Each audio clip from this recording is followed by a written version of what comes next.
Good afternoon, welcome back. As promised, I now have finished this Wheel of the Year book. It is a 10 signature book bound in what I recently learned is the Braille style of binding, where the floating spine and leather piece for that is put on separately from the covers. I had to wait a little while because I had ordered this purple leather that I really wanted to use for the book cover. This little piece here is a Wheel of the Year, which I had designed, and it has in Photoshop like 50 elements to it. It's crazy to do that much work for one little emblem, but then I used it larger inside the book. Each of the signatures either is the opening or closing signature, which just has some extra pages, or it celebrates one of the major festivals of the year of the Wiccan or pagan calendar.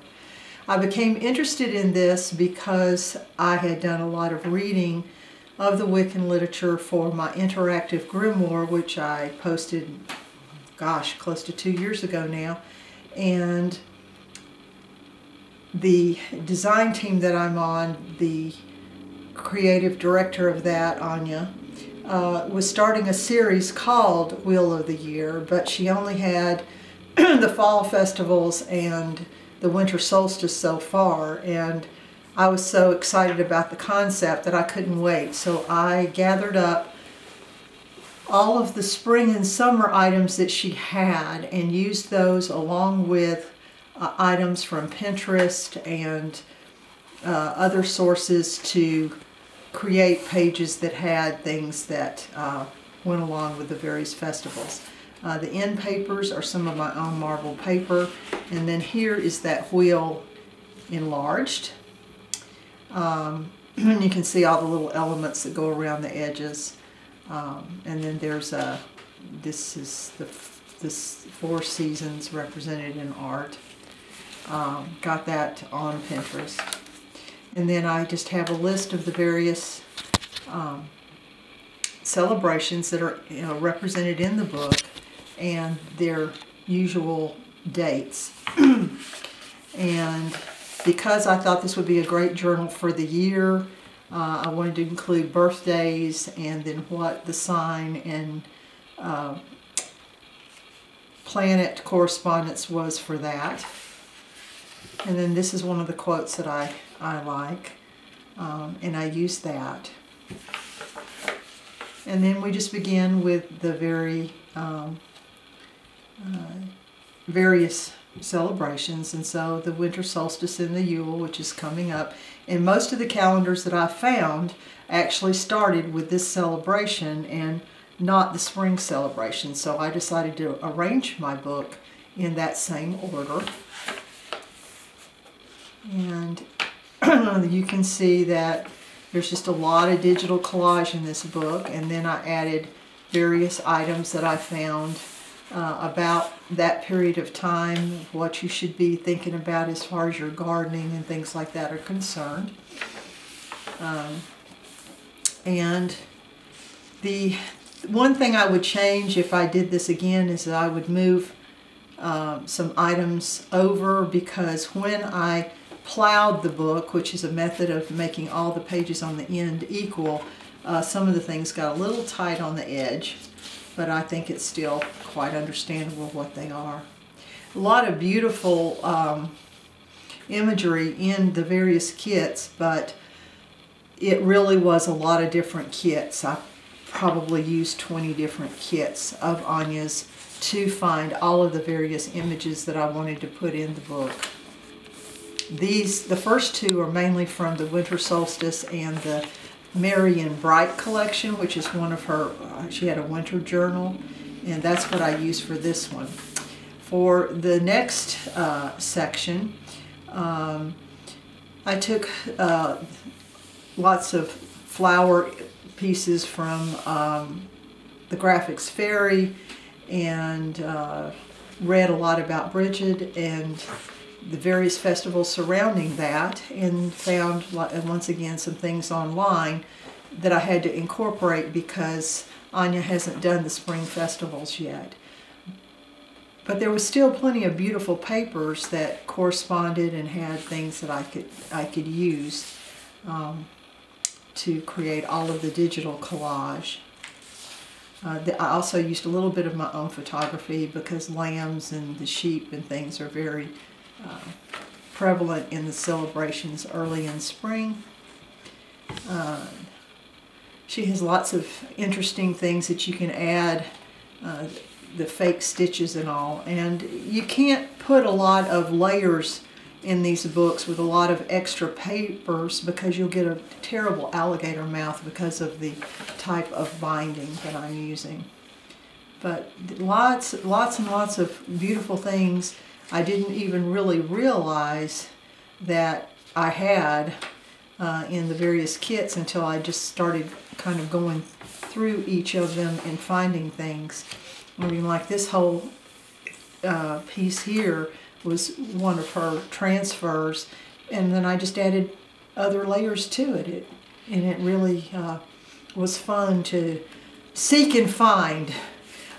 This actually was part of her Easter collection, and if you know anything about this particular celebration, you will know that a lot of the things that we do with eggs and talking about rabbits and all actually have their roots in this celebration.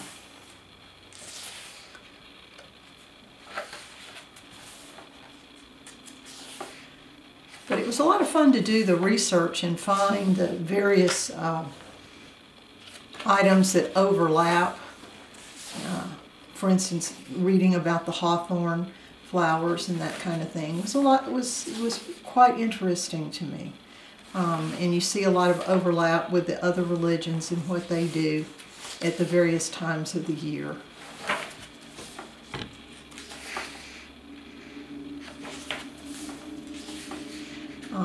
This is one of my favorite sections because I was in Germany and Austria during the May festivals and saw all of the beautiful maypoles, and this is actually extracted from a picture I found online, but it was really fun to see all of the things that they were doing. This is actually a Graphics Fairy image, and then this is more from some of her kits, but it just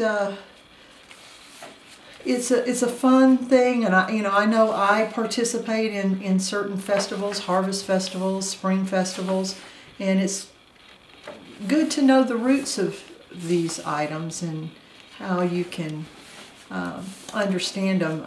The whole this is actually a photograph I took in Scotland, but the fires, the bonfires, running the cattle between fires, a lot of very interesting things that I wasn't quite aware of. Litha, beautiful papers from spring collection that Anya had seemed to just speak for this area. And I wondered why when I went to festivals in the summer they talked about mead and elderberry wine, and that's part of these festivals, so that was really kind of cool. A lot about the honeybees and that you can read about. I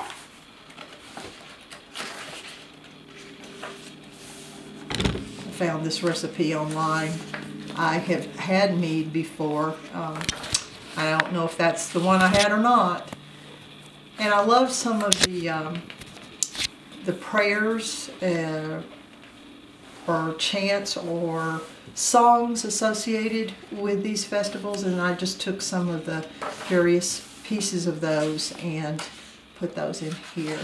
Lughnassad, you know about bread and celebrating bread, wheat harvest. When I was growing up, we would always put a sheaf of wheat as a form of hospitality, and didn't know where that came from until I was reading more about all of this. It was just one of those traditions that you did and you didn't know where it came from. Corn wheels, the making of spirits, which in my Scotch-Irish family was very important. So there you go. And then more into the fall festivals, a lot of the emblems, the things that you do, the ciders, all of those kind of things that I see at the Renaissance festivals are often associated with that. And I just use various parts of the kit that she actually has for this time of year, along with some things from, she had a great kit called Autumn Breeze. Samhain is one of the fun times of the year. Don't celebrate it like my Wiccan friends would, but I really enjoy it and enjoy a lot of the symbols. So I don't know, there's a little bit of Wiccan in me.